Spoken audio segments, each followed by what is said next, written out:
what is Prakriti?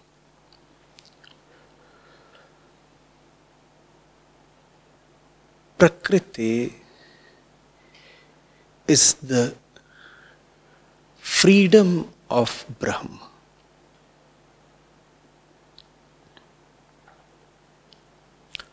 Brahma being absolutely free is free even to express itself in a dualistic way.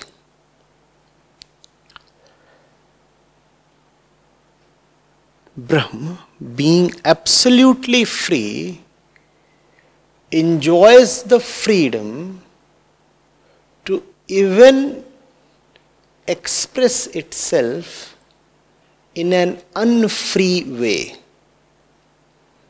It's a part of the freedom of Brahma. Brahma is obviously non-dual. Prakriti is another name for duality. Prakriti carries two ends. At one end is the perceiver, and at the other end is the perceived environment or objects or the world or the universe, whatever you may call it. That's Prakriti. So, the knower of Prakriti is actually inside Prakriti. Brahma is not even a knower. Knowledge in Prakritic terms is dualistic because it requires an object to be known. Brahma, being non-dual, obviously can have no object to look at, perceive or know. Within Prakriti there continues an unending game of the seer and the seen, the experiencer and the experienced.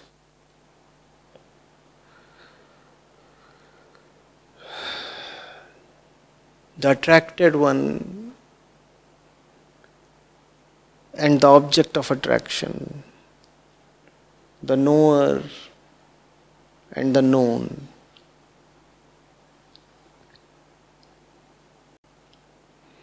All this game is within Prakriti.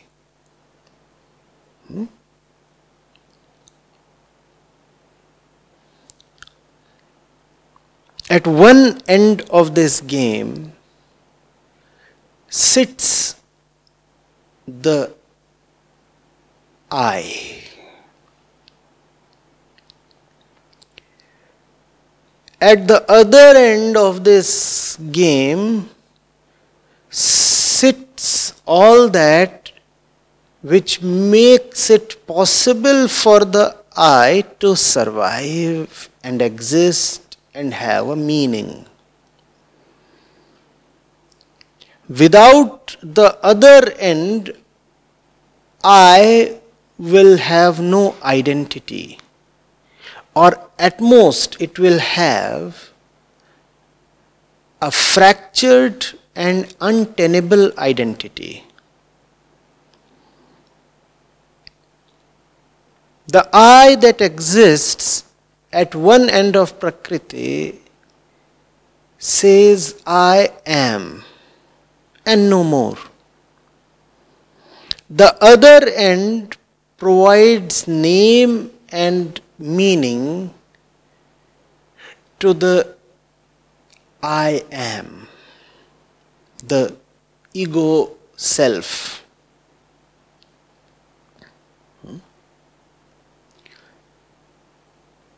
Why does the other end exist then? And mind you, when we usually use the term Prakriti, we talk of the second end only, right? When you say Prakriti, you talk of the entire universe, but not the perceiver of the entire universe. You're looking at the mountain, the trees, the animals, the river. What do you call as Prakriti? Yeah, the animals are Prakriti, that stream is Prakriti, the clouds are Prakriti, the hills are Prakriti.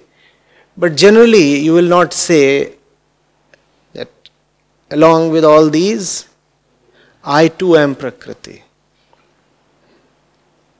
But you too are Prakriti. The seer, the perceiver is very much within Prakriti. So why do all these perceived objects appear at all to the perceiver?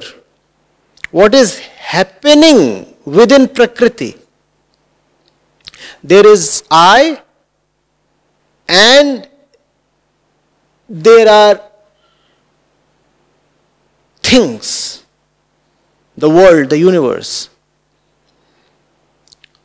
Why does the Prakritic world exist to this I? The Prakritic world exists to this I for the sake of its enjoyment and liberation.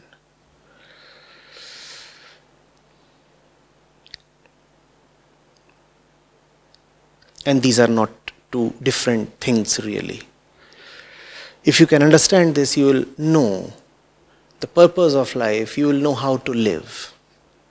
You will know how to relate with everything around you, including your body, your mind, your thoughts, your own self.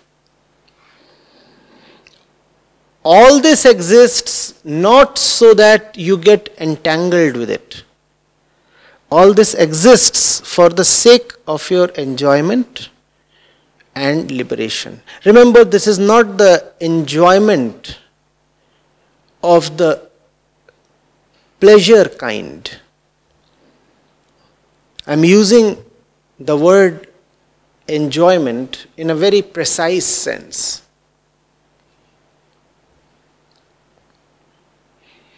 When I say enjoyment, I mean the capacity to bring you to joy.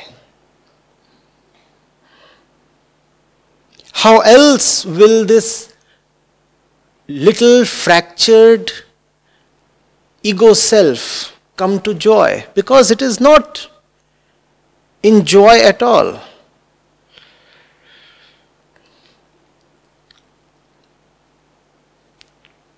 It is shivering, it is suffering.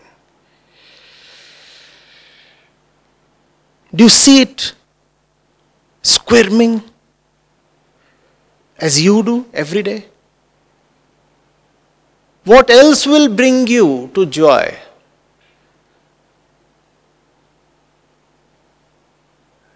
This universe. This universe should bring you to a joy that liberates you from the universe. So I said enjoyment and liberation. This universe should bring you to a joy that liberates you from the universe. But that can happen only if this ego self applies that which the verse talks of, intellect. The purpose of intellect is not the enhancement of the ego self. The purpose of intellect is to wisely find out what is it that will bring to you the kind of joy that leads to liberation. That's why the ego self is intellectual.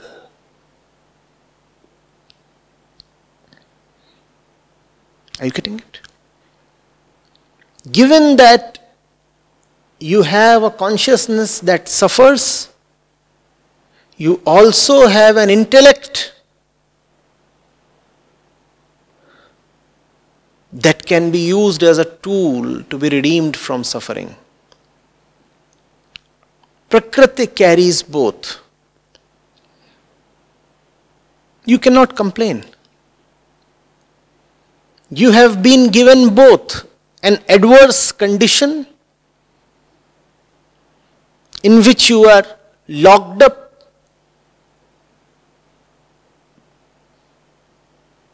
in some kind of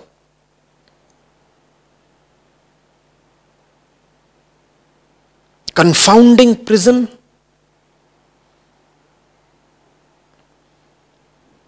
Equally, you have been gifted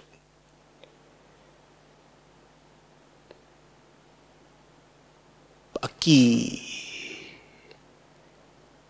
to unlock the doors, a map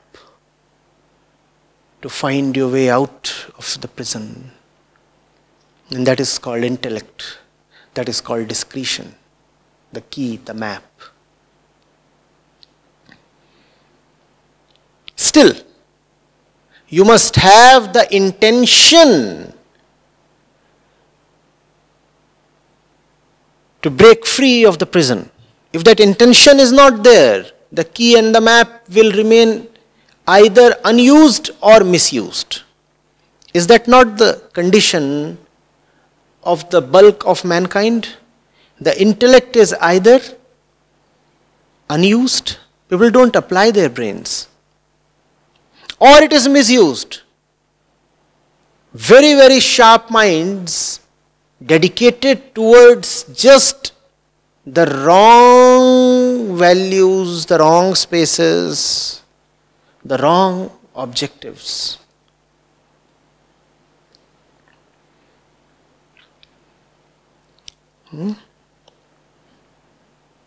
So, that's the model that the Upanishad is presenting us. There is this variegated universe consisting of all kinds of things. Mind-numbing diversity. A formidable challenge. Here you are, seeking redemption. You are not feeling all right. You want some treatment. You want to go out. But you have been put in a very difficult place. That's half the story. The other half is you have been gifted intellect. That's the Prakriti story for you. Objects and intellect. Things and things and things. People and people and people. Options and options and choices and choices. You could do this, you could do that, you could go that way, you could go that way. You could drop this, you could pick that. That's Prakriti for you. And how do you make these choices? You have intellect. You have intellect. That's Prakriti. Are you getting it? So it's almost as if Brahm is playing a game with himself. Brahm is saying, let me create obstacles for myself. You see, I have nobody else to play with. I am alone. I alone am. So I create obstacles for myself. And then I give myself a few tools to overcome those obstacles. Now let me see whether I can overcome the obstacles I raised. Like chess players playing against themselves, they often do. Like tennis players practicing against a wall and keeping the score as well. You can do that, can't you?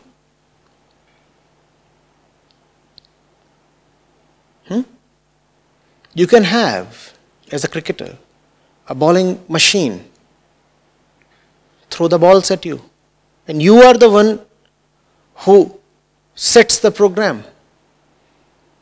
You tell the machine the pace to bowl at. You are the one who determines the pitch. You are the one who is setting everything. And yet you might be the one who gets a nasty one on the chin. How did this happen to you? Did somebody else do it to you? No. That's our situation. Well, you are the one who's carrying the bat as well.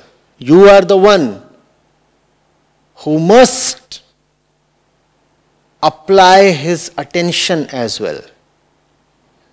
If you are the one who set the machine to bowl at 140, you must be the one to be very, very attentive against that little red missile coming at you. Else you get it right on the cheek or the chin, and you have no God to blame. Please. Right? Brahm is playing a game against himself. That's our situation.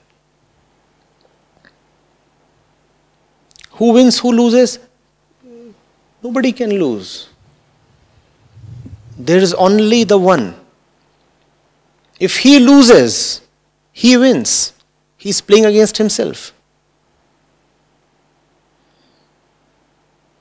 Sometimes it's a part of his freedom to let one part win. Sometimes it's a part of his freedom to let the other part win.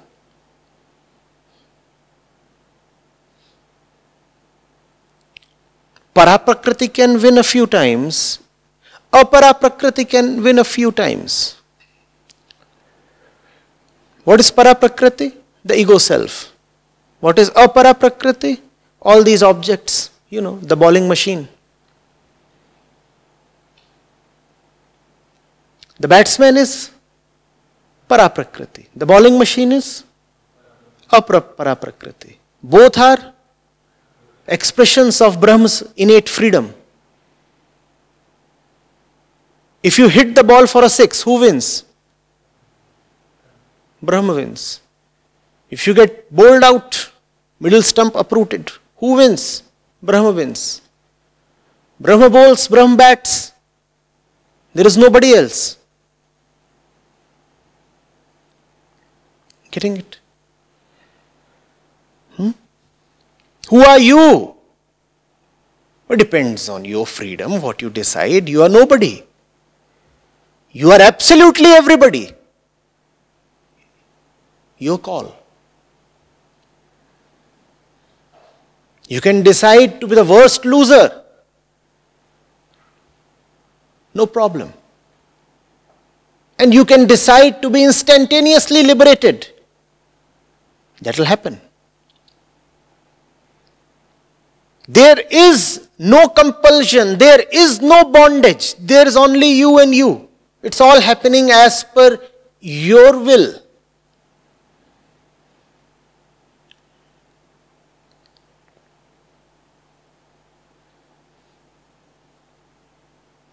You are playing against yourself and you are the one keeping the score. How can you lose? How can you even win? Therefore, spirituality keeps on telling you both these things. When you get a little too boasted and inflated and stiff, then to your boastful self, spirituality says, come on, bow down, be humble, prostrate, surrender your ego. Have you not heard that? The fact is that you cannot win. Why do you pretend to be a winner? But you are strutting around. Huh? Like that conceited chicken. Have you seen those chicks? In such vanity they walk. Especially if they have grown a little adult. The crown and all.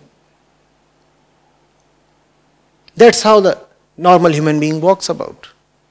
Especially after an event of some worldly success.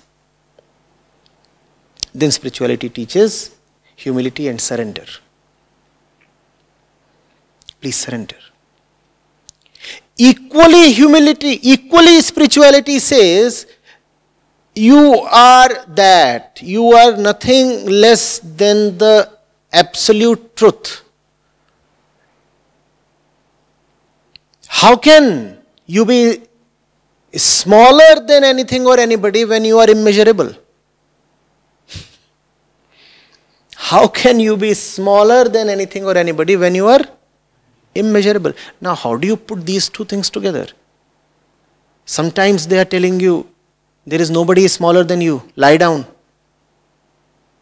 Just lie down. And keep lying. Disappear, dissolve. You are such a fool. That is being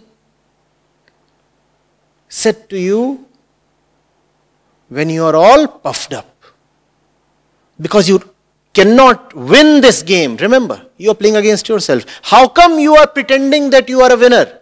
If you pretend that you are a winner, then you have not understood the game. Equally, you cannot lose the game because you are playing against yourself. So, when you pretend to be a loser, then again spirituality chastens you. What are you doing? How come you are looking so sullen? How come you are so disappointed and depressed? How come defeat is marked on your face? This can't happen to you.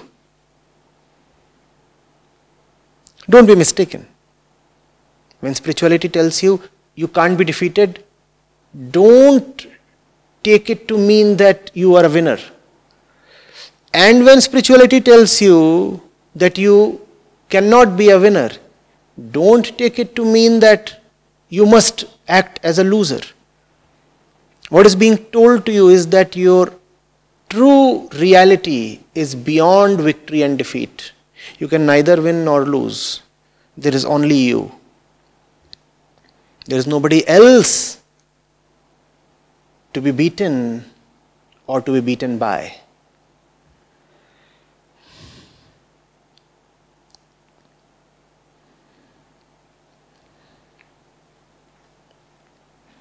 Getting it?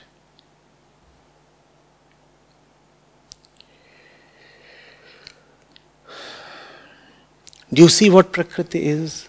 Do you see where you stand in Prakriti?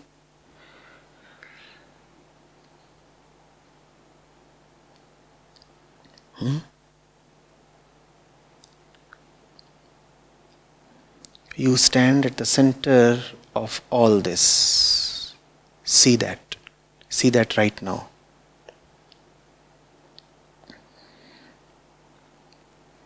All this exists actually so that you can play with it in a wise way and ultimately call it a day and be liberated of the play.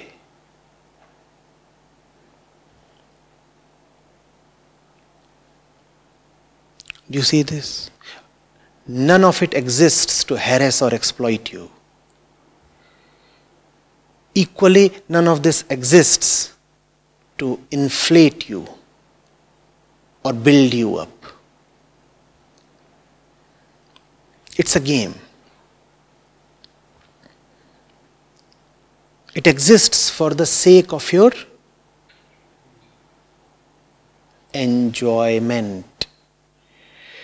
It's another matter that most of us suffer unspeakably in this game. Why? Because we do not apply our intellect. And mind you, intellect is lame without intention. You may have great intellect, but if the intention to use the key and map is not there, then you will never be liberated. So, who deserves to be really called an intellectual? The one who uses his intellect for the sole purpose of liberation. He is the only one deserving to be named an intellectual. Otherwise, everybody has intellect. If you are using your purpose, your intellect for a purpose, any purpose other than liberation, then you are not intellectual. So, most of these people who walk about carrying the tag of intellectuals are actually not intellectual at all. Because they use their intellect mostly just to enhance their ego, not to be liberated of their current state. And that is not an intellectual motive at all. It does not behove an intellectual to use his intellect to enhance his ego, to dominate others, to prove a point, to further an ideology, to brandish his credentials, or to attain worldly accomplishments. None of this is intellectual.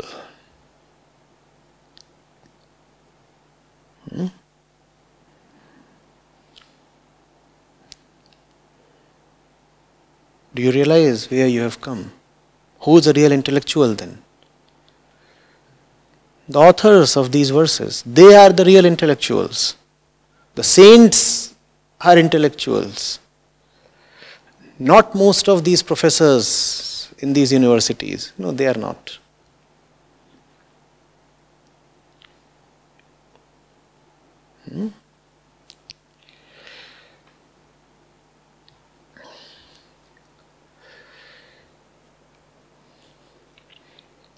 If the rider knows where he must go, then the intellect is like a galloping horse. A galloping horse obeying the commands of the rider.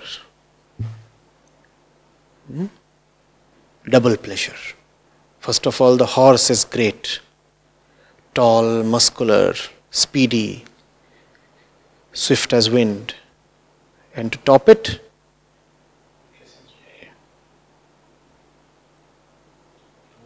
it obeys you to perfection.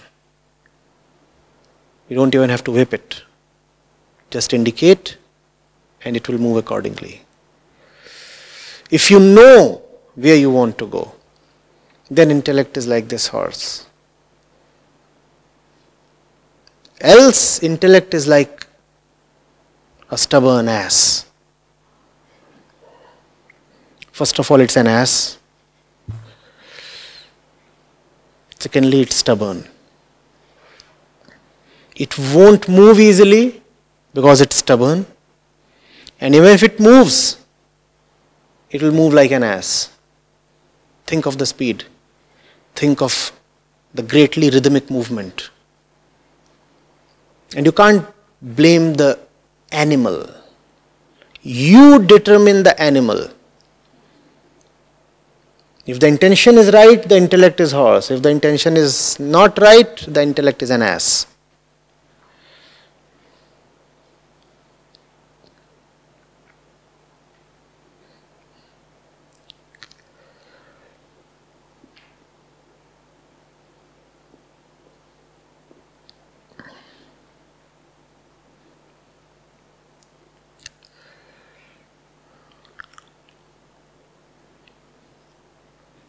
So what are you here for?